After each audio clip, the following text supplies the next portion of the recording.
Ugh.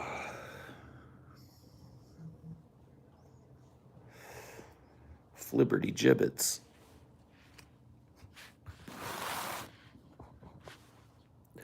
Hippity hoppity flippity floppity.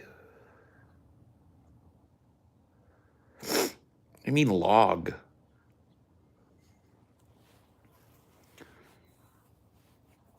Oh, good morning. Hello, hello, hello to all. Jinkies?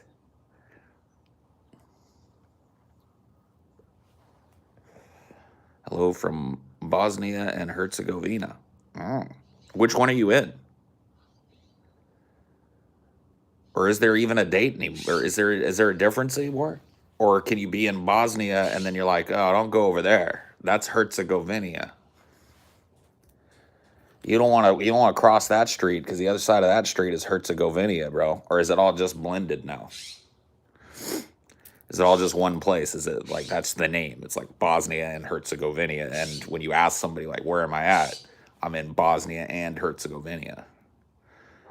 Or are you just in Bosnia? Or are you just in Herzegovina? These are the things I wonder.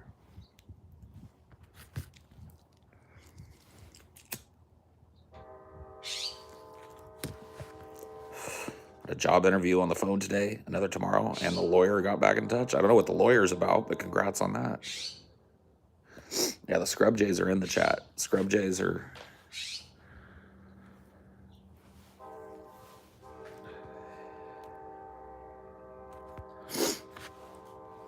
Yeah. I just don't know. It is a good question, right? I just don't know. Bosnia and Herzegovina, uno pace. One place. One piece. Uno pace means one piece.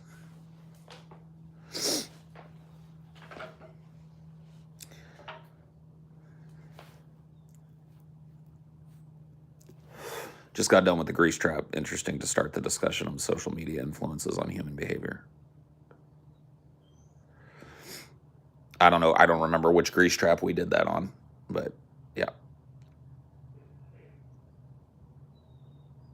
The discrimination I dealt with. You told me I should contact a lawyer. Oh, yeah. Yeah. There you go. Good.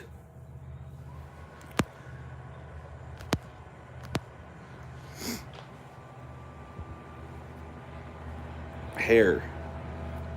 Please, leave me alone. What up, dog?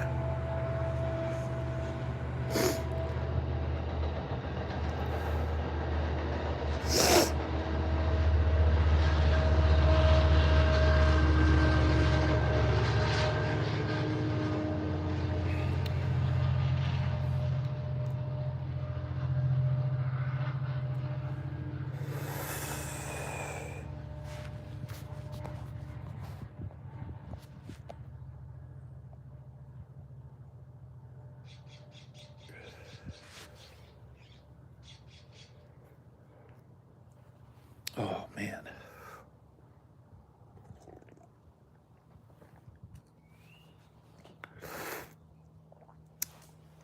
Hello there, G. Freeman. Good morning. Howdy and hello to you. Eh?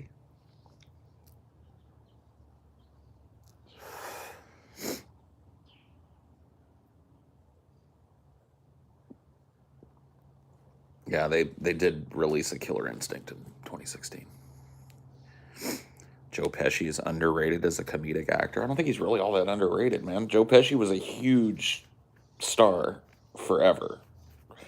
Just because, like, Zoomies don't rate him doesn't mean he's underrated. That's just not the way it works.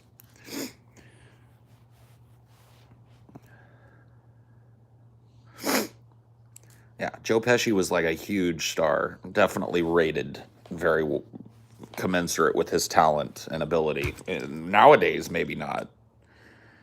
But yeah.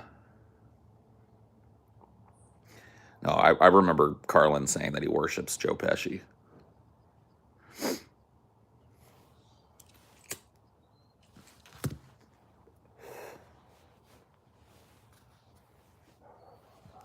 No, Joe Pesci always, like, I'll tell you what Joe Pesci did the best.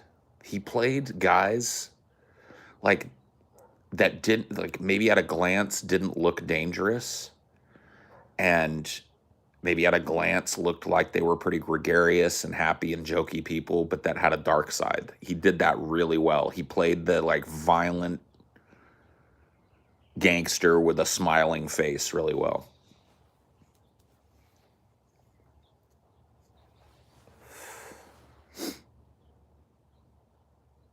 You interrupted your own DFF stream, dude. Oh, well, shit happens. What are you going to do?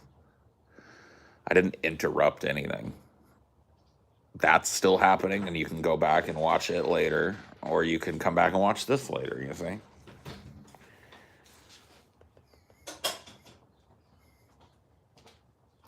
I usually try to not do that, but on days like this where it happens and I don't realize it happened, oh well. Like, it's not useful to redirect people unless you've already been streaming for like an hour. And yeah. Like, go watch it. Yeah, because then I've got like 120 people in here. Yeah. But at this point, like, it'll be over soon.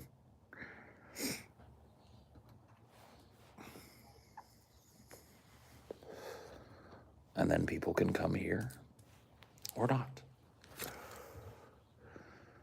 It really does not matter to me.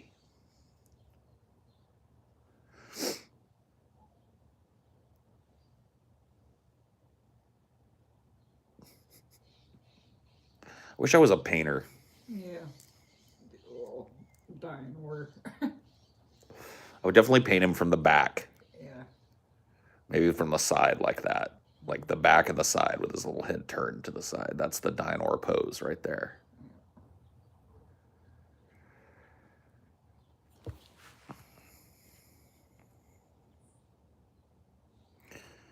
What up, buddy? I don't know if you can see this. I can see it just fine, homie.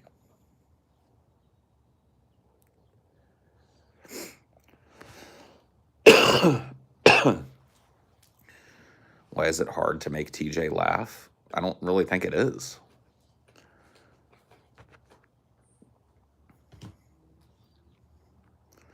I think TJ's, I mean, he's not the most laughy guy I've ever met, but it isn't, I've never found it hard to get a giggle out of TJ. He's an appreciator of comedy, let's put it that way.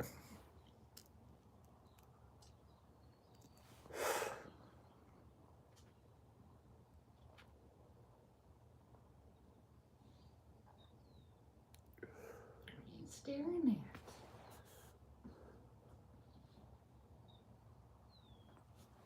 at. He said it himself. Oftentimes people have a perception of themselves that differs from the public perception. I wouldn't argue with it. If TJ feels like it's hard to get him to laugh, then, maybe it is, but I think oftentimes, like, our public perception does not match our personal perception of ourselves. I would not put TJ into a category of, like, this stoic guy that it's really hard to get to laugh. I mean, I get with, like, I think maybe both of us with, like, comedy specials, like, we enjoy them when they're good, but we're not just sitting there, like, fucking cracking up every 10 seconds. Yeah, no, dude. I have to get really into something to really genuinely laugh. And, like, I can sit and watch a comedy special and not laugh one time and still enjoy it. But, I don't really laugh at comedy movies all that much either. Like, it really has to be fucking hilarious if I'm going to laugh at a movie. But other people make me laugh all the fucking time. Like, human beings are hilarious. Especially when they're not really trying to be, Scotty's the closest to stoic. Scotty is not a stoic.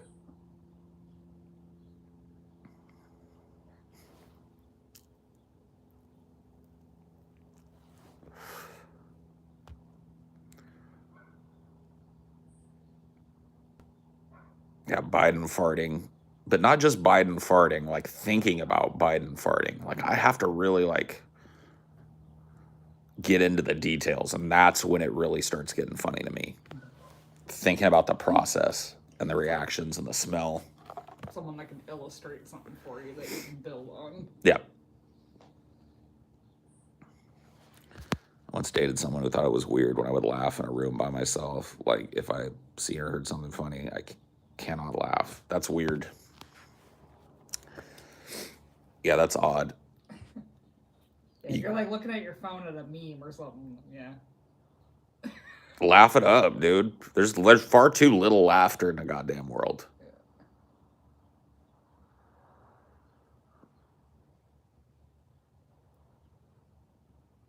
What was that comedy movie we watched recently? Like all the Brits. Oh yeah.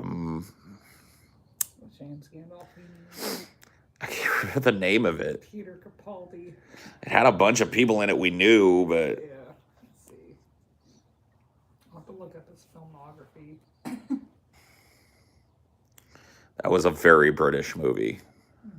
But it had some good. Had that dry British humor, but it did have a couple of teehees in it.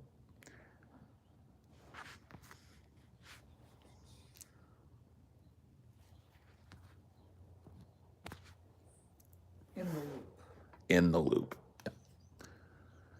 Almost ejected out of that movie because it was too goddamn British at the beginning. I was like, I can't hang for this much Britishness. But luckily they injected some American in it. So it was like, 3/4 British, 1/4 American, and that was enough for me to enjoy the movie. That, and like you realize later that it was TV show made into a movie, so. Yeah. I didn't know that either. It's like a British Office / West Wing. Yeah.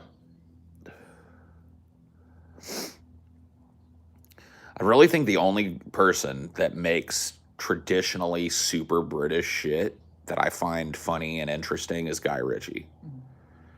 A Guy Ritchie movie is like opaquely British. Mm-hmm. But I can still get with it. Yeah, like The Gentleman we watched not too long ago. Yeah. Yeah, climbing the mountain. That was it. Poor guy just kept getting himself in trouble. But yeah, The Gentleman, that's a Guy Ritchie movie. Snatch is a Guy Ritchie movie. Lock, Stock, Two Smoking Barrels. There's a couple others I'm missing, but I've seen them all. I like them. Monty Python, yes. I really don't think Monty Python, Monty Python was definitely like British, but I don't think it was overtly as British as some of the other things we're talking about. I'll say this though, we both fucking need captions when it's a British movie. Oh yeah. We can't understand you folks. May as well be speaking fucking Greek at some point. It's like, what? Thank goodness for the subtitleutas.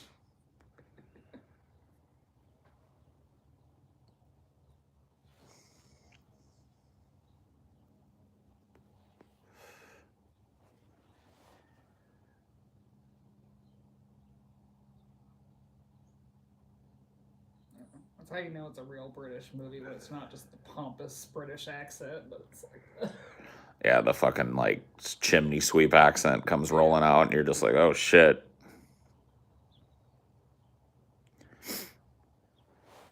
We did English better than you guys.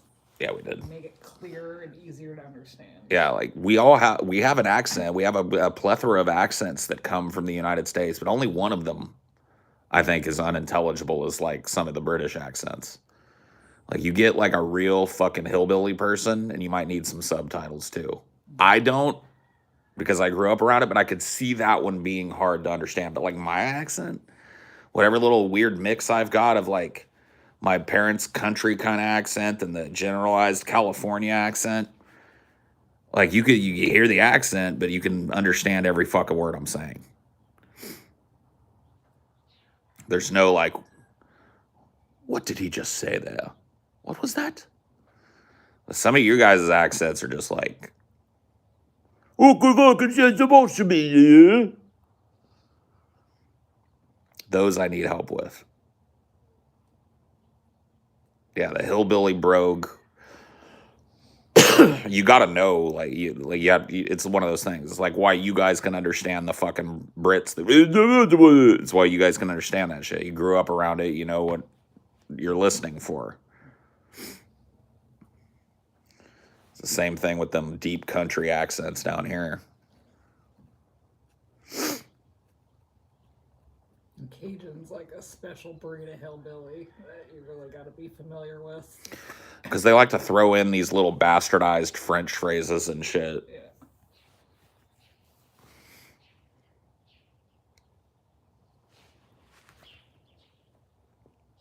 Southern state accents are closer to British accents. It's true. I mean, like, you have to understand, like, Americans were at one point Brits. And so our founding fathers spoke like this, likely. I'm George Washington, yes.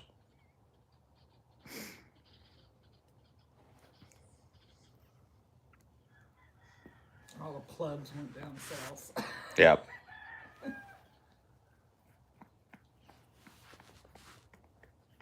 And inaccurate and so cringe. All right, well, bye, guy. There, I moved on. You guys don't make fun of Americans with fucking I know. normal American accents all the goddamn time. People get so touchy with it too, especially Brits. They're just like, oh my god, sir, your British accents are so inaccurate, so cringe. Fucking hillbillies here don't get all fucking stick up their ass when people do a bad hillbilly accent. No, they don't. They don't care. They know. Hillbillies know they're hillbillies. They've accepted it. They revel in it. As well they should. Whoa. Big old red tail. Yeah. I saw him floating down there. There he goes. Fuck. Going after a chicken, maybe. Watch out, chicken. Chickens better fucking duck, bro.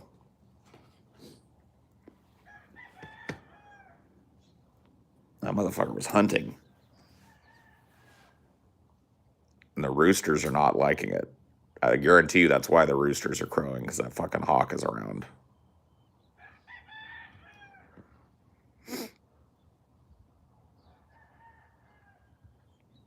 And that's why they freak out at night sometimes, with the coyotes trying to warn out. Yeah, for sure. I guarantee you, for sure. That's why.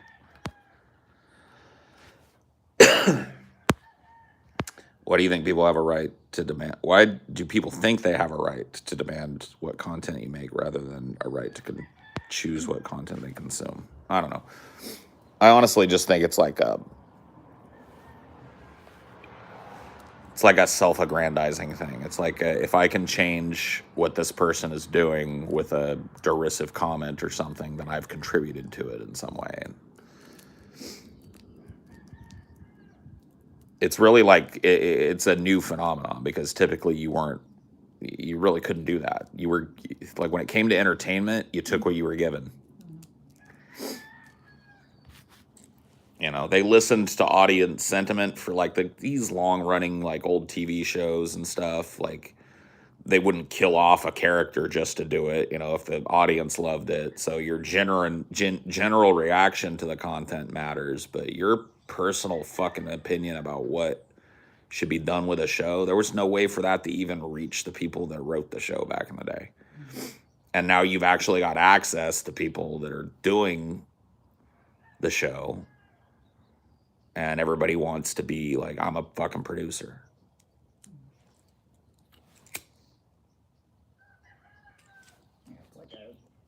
Close things like a heckler at a comedy show or something. Yeah, but see, that's risky. Yeah. Like a heckler at a comedy show, especially if it's a good comic up there, they end up looking stupid in front of everybody in the room. Everybody in the room is disdainful of them. Everybody in the room is laughing at them, not with them. So, there's a risk. Only the mouthiest will do that. But the internet has provided this like screen. You know what I mean? You know what I think the internet is? Mostly those people that fucking cheered on like hangings and shit. You think like the witch trial people? Yeah. They found their home on the internet.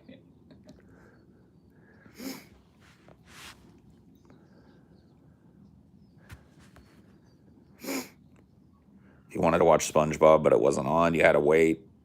You didn't like what Rick was covering on Pawn Stars that day. You couldn't write a derivative comment to the old man and have him change it. Yeah.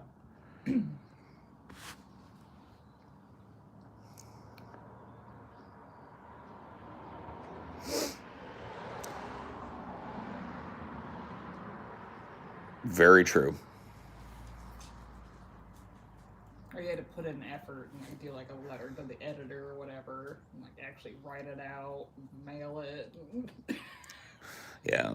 Dude, I'm thinking there was an analog back in the day where it kind of gave people the power to do what we're talking about. In my area, it was called The Box. It was probably called different shit elsewhere, but it was like a local broadcast TV channel that played music videos. And you could call in and pick a video by putting in the code for the video, and it would charge you like 60 cents to your phone bill or some shit. Yeah. So it was like a call-in jukebox. Yeah. And so that was very much like when a song was popular, there was no like programmer in there like, oh, we got to break it up. So like if a song was popular or a video was popular, you would see it end to end to end like 3-4 times in a row. Then you'd see another one. But it was like I used to watch it a lot because I never bought it. My parents would have fucking, even if they saw 60 cents on their goddamn phone bill, they would have fucking shit their pants.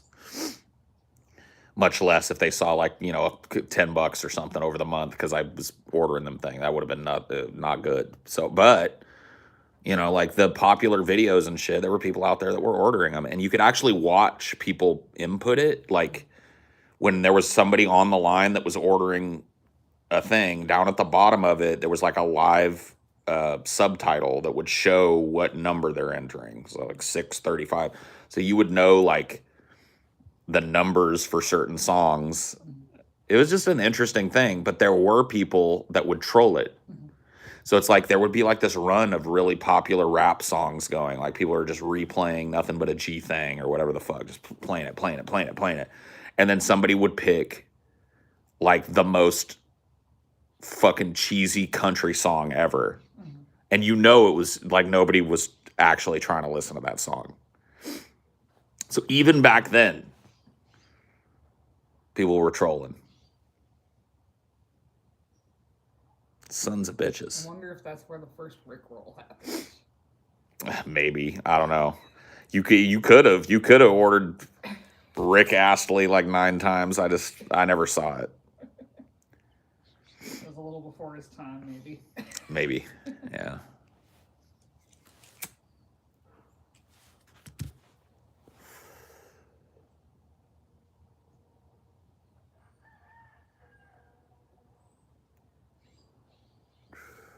Fucking Darude.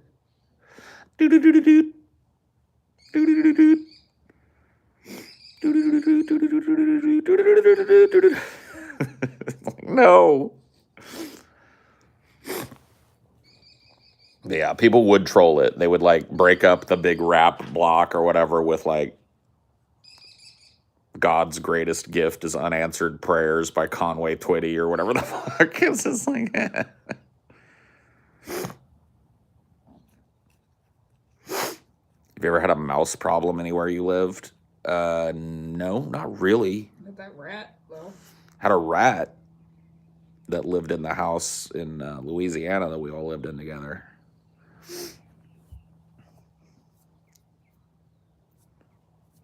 I think there's way too many fucking critters in this area for a mouse to survive. Yeah. There's a lot of predators. There's all the stray cats that are around. There's the eagles. Or not the eagles, the hawks, the coyotes, foxes. I mean, there's plenty like that. It's one of the good things about this, because I'm telling you, if this wasn't like the way it is, which is like right now, this is a neighborhood that I live in, but it's a rural neighborhood, which means that everybody's got a big piece of land, and that land is kept open.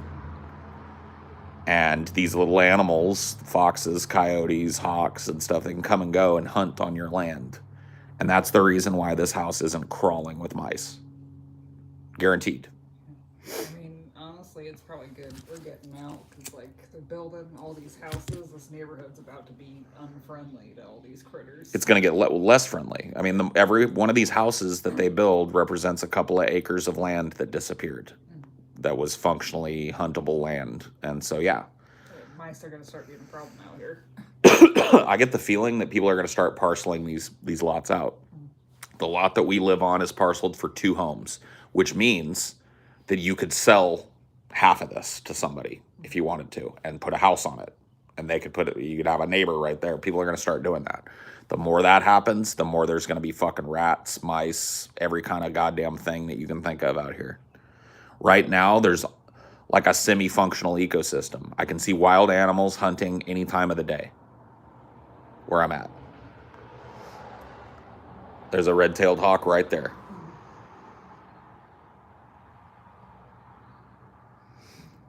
I see wild animals, predators hunting any time of the day. If I'm out here at night, I may not see them, but I can hear coyotes making their rounds. Kitties rustling in the bushes, foxes doing their weird little yip, yip, yip. That is a real ghostly sound they make, man.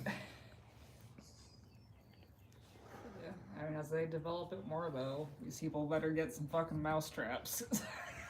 I mean, it's only one of the problems they're facing, but you're absolutely right. It's like the people that take this house over, they've already got big bags of bark over there that they're planning on throwing down, which means that they're going to till up all this prairie that's back here and replace it with like bark. Yeah. Nothing can feed on the bark. Mm-hmm. So it's going to make it another goddamn fucking dead zone. It's just, you know what I mean? Whatever. Enjoy your rats. Enjoy your mice, you dumb fucks. Like, I cannot imagine, in my mind, it is so fucking anachronistic to me to live in an area like this and want it to look like some kind of fucking McMansion. It's like, if you want that, go live in the city. Why the fuck would they do that? Because they're stupid. Because they care about keeping up with the Joneses. Because they look right over there and they see, oh man, those people got such a nice lawn, and the people across the street have a nice lawn, and we've just got nothing back there. It's not nothing. That's an ecosystem back there. It's a whole prairie, and it's beautiful, and it's functional, and it keeps my house from being a fucking goddamn rat trap. Well, they'll learn that the hard way. Close off this hunting ground. Once this over here gets sold and gets a fucking house put on it, this whole area is going to get overrun with rats and mice. Stupid. Stupid, ignorant fucking people. Their stupid, ignorant fucking ideas. Yeah, it's like the grass allows like bugs and shit to live out there too, and like not all these predators eat nothing but mice. They want little bugs every now and then too. Every one of those scrub jays that you hear is a predatory animal. Yeah. They're eating bugs. Right now. They're out there in my fucking yard scooping up bugs that wouldn't be there if I had like a bark yard or a Bermuda grass yard.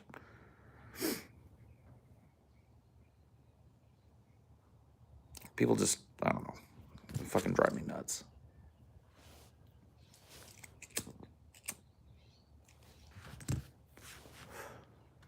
Goes back to that Ishmael shit, doesn't it? People are treating the land base like it belongs to them, like it's theirs to control, and like it doesn't matter if they eradicate the environment of 10 other species. Yeah, that's not even considered.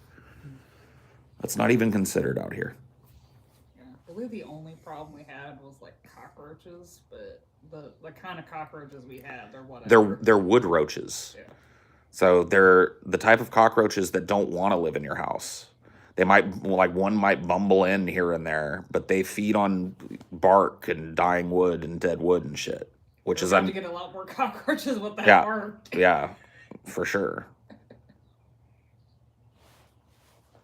But that's just part of it. Those things provide food for the foxes, food for the mice, food for the rats, which provide food for the fucking hawks, and provide food for the coyotes, and provide food for the foxes. It's an ecosystem here. And every chunk that we turn into a Bermuda grass nightmare is one more group of animals that just doesn't come back this way. They find a place up in the foothills.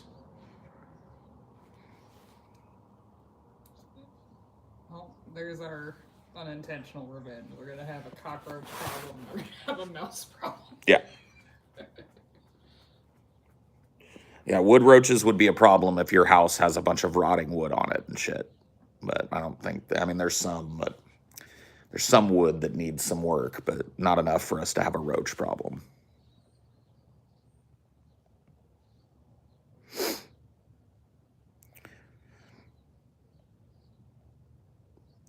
Bermuda grass, too, is one of the most destructive things you can plant on a land base. It's so water thirsty. It requires so much. It's so dense. That's why people like it, because it's like a carpet, right? Out in front of your house, a natural carpet. But in order to keep that, like, think about how close together Bermuda grass is. It just sucks the liquid out of anything. So you take a prairie like this. I've got grass growing out here, okay? But this is like, this is natural grass. This is the same grass that's growing if I were to show you across the street from me. There's an open prairie. You can see it's got the same grass, right? That's what grows out here. It's a bunch of different kinds of grass all nestled together. Right. You take that and you replace it with a foreign species. Bermuda grass doesn't grow naturally here. So you bring in an invasive species and you plant it in your yard, and it creates this thick carpet of stuff that if you don't fucking dump gallons and gallons and gallons of water on it every day, it literally can't drink enough. That plus, if you let it die, it doesn't grow back the way this prairie grass does. No. You gotta resod every fucking thing.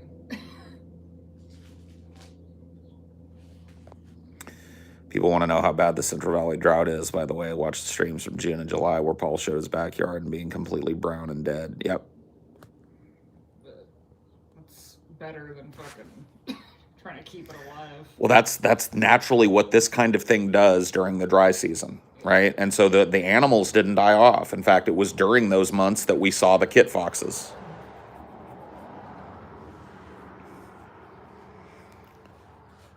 And so this was still, that landscape, just because it doesn't look lush and verdant, still maintains enough life to keep the ecosystem alive around here. You guys remember those big fucking murders of crows that came through here? Like, what do you think they're doing? They're eating. They're moving through an area. They're eating things, eating bugs and eating roaches off the ground and eating shit. And then they move on to another area and shit. They wouldn't even come here if there wasn't shit for them to eat. As dead as it looks, look at how fucking alive it is now. Yep. It's natural grass that has its own little life cycle. And They shit. contributed to that. Yeah. The crows brought seeds and little fucking spores and all that shit. There's mushrooms growing wild right out there. I was walking out there to get some fucking bark for tinder for the fire, and there's just mushrooms growing up out of the ground. All that was brought by birds or a rat or a mouse that came through here and pooped. It all feeds itself. It's all interdependent. It's all a big, giant system. And every chunk of it you take away, the weaker it gets. The less likely you are to have a family of red-tailed hawks that roost in this area. the less likely you are to have a family of foxes that roost in this area. Less likely you are to have nighttime predators like coyotes that come to this area and clean up all the rats and the mice. And then what do you have happen? You guys remember Australia like 3 years ago? It wasn't even 3 years ago. I think it was last year. Was it? Remember Australia at one point, then the last couple of years, was just like overrun with mice. Because they had destroyed so much of the fucking natural ecosystem that the fucking mice just took over.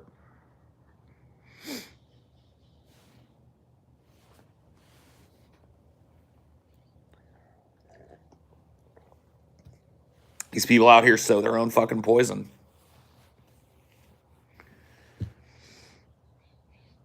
If there was a rule out here that like you couldn't have one of these Bermuda grass lawns, you couldn't plant these super thirsty plants like fucking palm trees and shit, like you had to keep the plants that you planted indigenous, or like at the very least leave the large plants that, you know, are non-indigenous, and, you know, just like a freezing of the ecosystem out here, this place would be so fucking beautiful.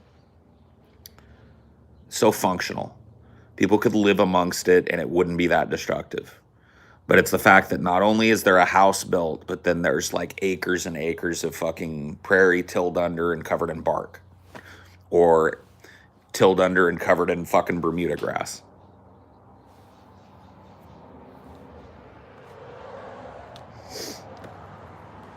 I don't know.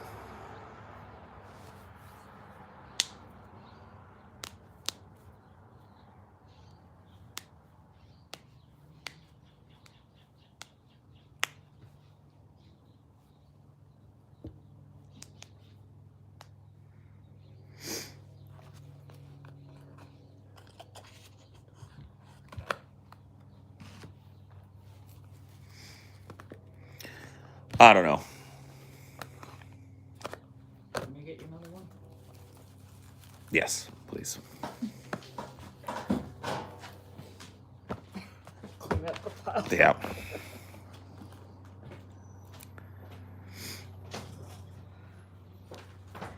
Part of why New York City has more rats than people. Yeah. It's like the more you denude the landscape of its natural fucking role and flow and species, the more you make room for invasive species to just absolutely take over. If there were no foxes, if there were no ferals, if there were no fucking coyotes, there would be rats and mice all up in my shit every second of every day.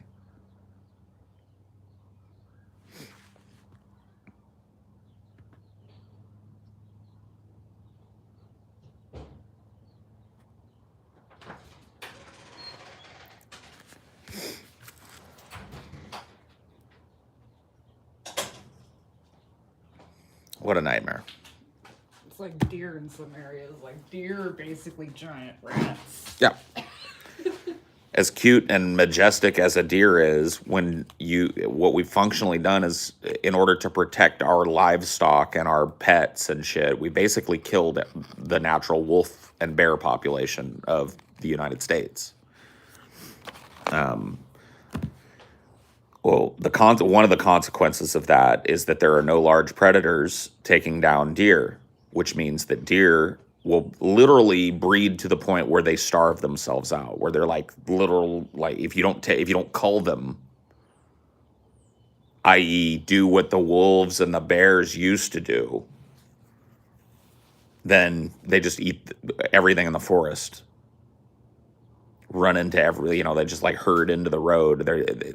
They're an animal that relies on being preyed upon in order to keep their like ecosystem functional. Yeah, and they have that weird like deer disease now that like fucks them up. They have like their own little plague. It's just a nightmare.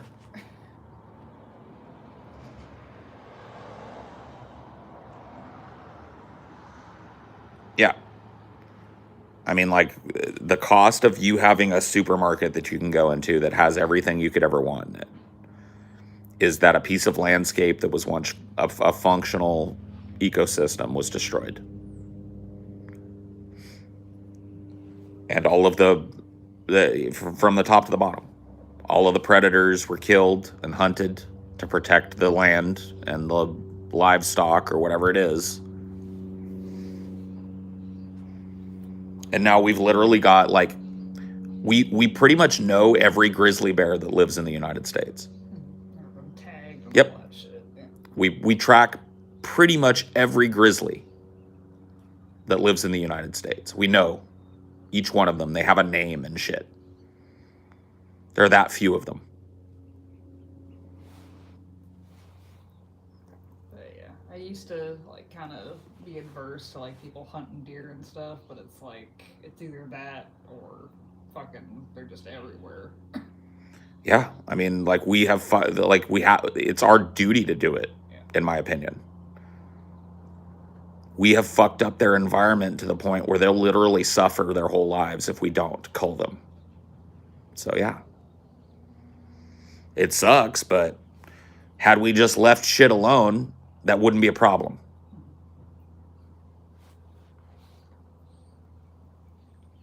That's why like hunting licenses go towards conservation and shit.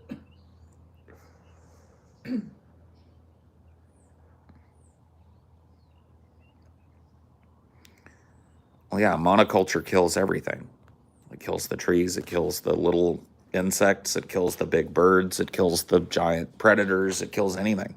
Anything that relies on that part for a cycle. And these ecosystems that we're talking about, these local ecosystems, they're not independent, they're interdependent. One depends on the next, depends on the next. So when you break a piece of that chain, you've ruined something that you can't possibly imagine. Like, it's just...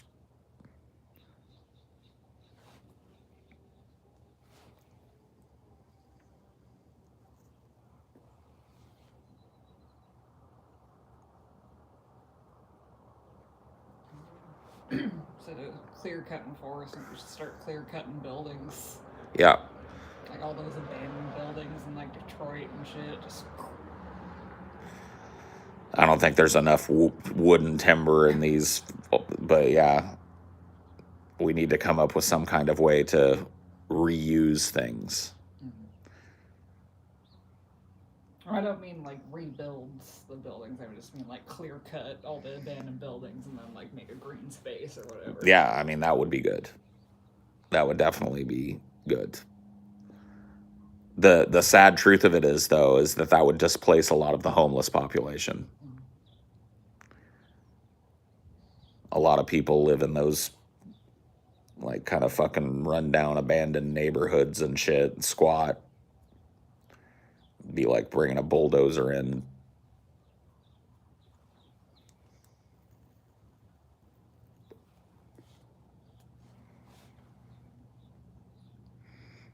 I mean, there are restaurants that are like that. You know, I mean, you can locally source food. You can locally source, non-monoculture meats and cheeses. And, if you live in an area where you have access to that type of stuff, it's you got to kind of be regional, though, if you're trying to lower your impact, right? Because it's no good to make a restaurant like that and then have everything imported. Because, the carbon footprint of what you're doing is outweighing the fact that you're buying local, So it's really got to be something that you can like go down to a farmer's market and get everything that you need for the day for your restaurant. And have that farmer's market be populated mostly by small farmers who are, farming sustainably and shit. And there are those types of things in certain parts. You make a restaurant near an area like that, that's probably okay. You know what I mean? If you're in the middle of a mega city, just forget it. Forget about it. Didn't Derek Jensen like define cities like things that have to have imported things? Right. They require the importation of resources. So it's a conglomeration of people large enough that it requires the importation of resources, meaning that it can't sustain itself on the land that it lives on. And for him, that's a very basic key to why there's war and scarcity. And I think it's absolutely true. when you live on a piece of land that has so many people and so much infrastructure on it that you can't sustain it without bringing things in from elsewhere, if it comes down to it, you're going to take those things. You know, it may start with like mutually beneficial trade or whatever, but if push comes to shove and you need X amount of widgets to make your fucking city run, and the widget nation just decides like, hey, we don't want to trade with you no more, you're going to go take it. You're going to go take the widgets. And you're going to go and make another big giant mega city. And that really is what we've done. And it's, you know, a very basic but very true answer for people that are like, why war? Why scarcity? Why poverty? Why, you know, it's a pre-capitalistic idea.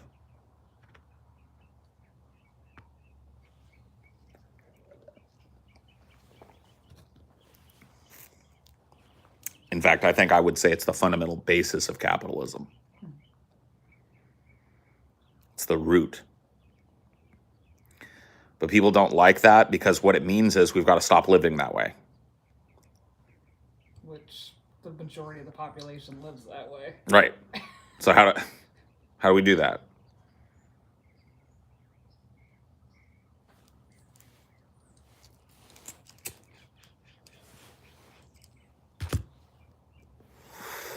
Is what it is, I guess.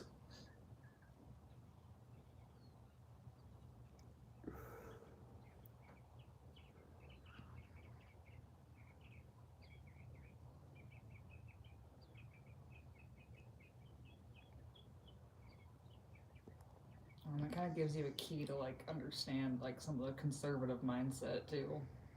It's like the people that don't live that way, that don't live in the big cities, they don't want that infringing on their lifestyle. Right. There's definitely an element of conservatism that is rooted in a disdain for large cities and the kind of destruction of wildlife and shit that happens as a result. And you know, it's definitely a perspective that I don't think most leftists look at, because we boogeyman-ize other people. This is one of the reasons I don't want to get into it like so super deep today, because why? It's kind of apropos of nothing at this point, but labor is so important to me because it bridges that gap. It makes people that have fundamentally different ideas about social issues able to reach across the aisle and join hands on the fundamental things that put fucking turkey on the table. And that's, you know, part of it is you have to understand this. Amelia's absolutely right.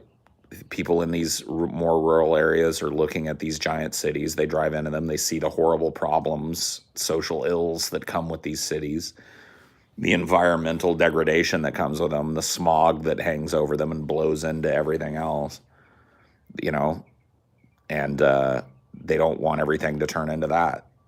That's part. They don't realize that they're a kind of environmentalist without realizing it. Right.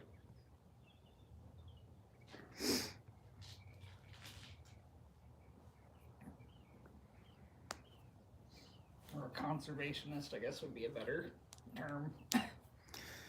Yeah. You know, it's one of those things that I think one-to-one you could win some people over on. You know, you could say that, like, look, a lot of conservationism is trying to keep these giant cities from encroaching on beautiful places like this, to keep this place somewhat wild, to keep the animals and the beauty and the seasons here. You know what I mean?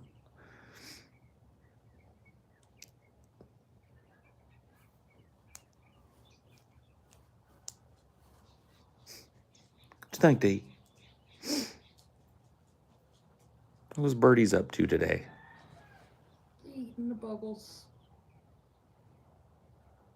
Eating the bubbles. He almost got all the flies gone. They're getting whittled down. Slowly but surely, there's less and less of them, yeah. I almost feel bad killing them now. The last remnants.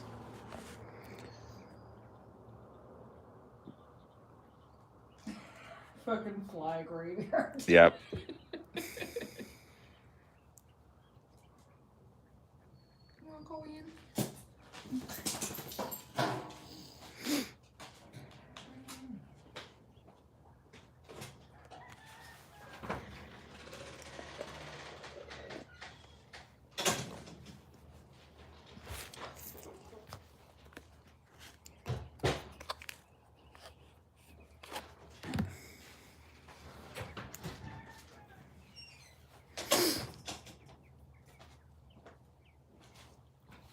I feel like I don't.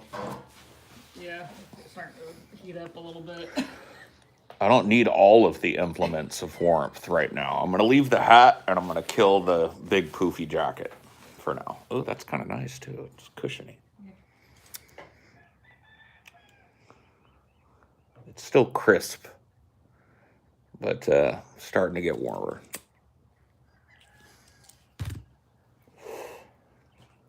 As pretty as it is here right now, we're experiencing like a very atypical fall spring.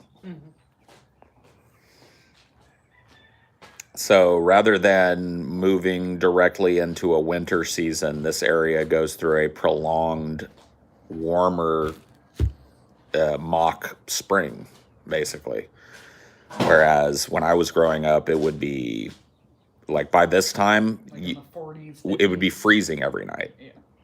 Like puddles would be frozen over every morning, and there'd be black ice on the roads, and there'd be storms coming through, and blah blah blah. You know, like that is not happening now.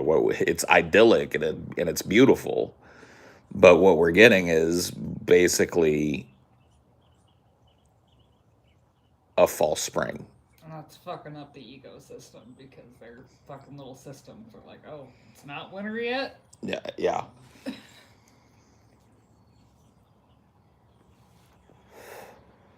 And eventually the temperatures will fall and those freezing days will come, and it'll be completely like out of sync with spring, because spring is supposed to herald summer. It's just all fucked. The seasons here are fucked. There's really no autumn here anymore. As cool as those eucalyptuses are, they're not they're not native. No. Oh, dude. One of them's about to drop a big ass branch. One of the branches is all dead and black on one of the trees. Oh yeah, So dude. watch out. Next, hey, that's why I don't hang out up under them trees. Yeah. Called widow makers for a reason.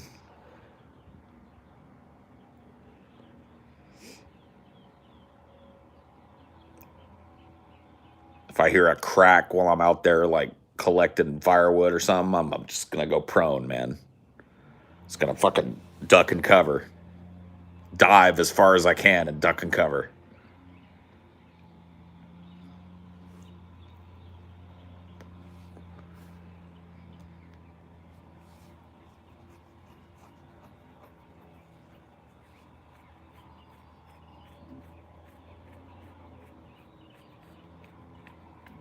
That's why we're seeking a little piece of our nature that's in harmony with the ecosystem when we can get it.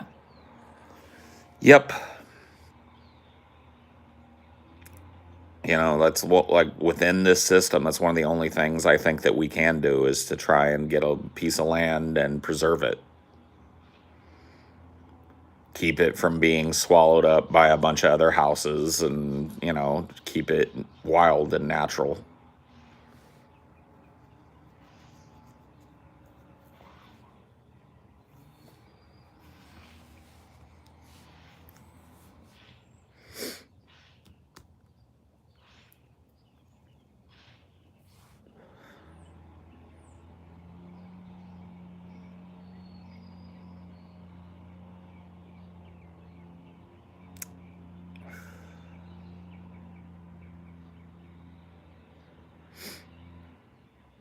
I'm foreign to the U.S. How much do you have to keep yourself safe from the wildlife? I'm safe from the wildlife. Wildlife ain't looking to prey on me. Dino, like, kind of bring them in when the coyotes get crazy, but Yeah, I mean, like at night and stuff, Dinor stays right here on the porch or he's inside.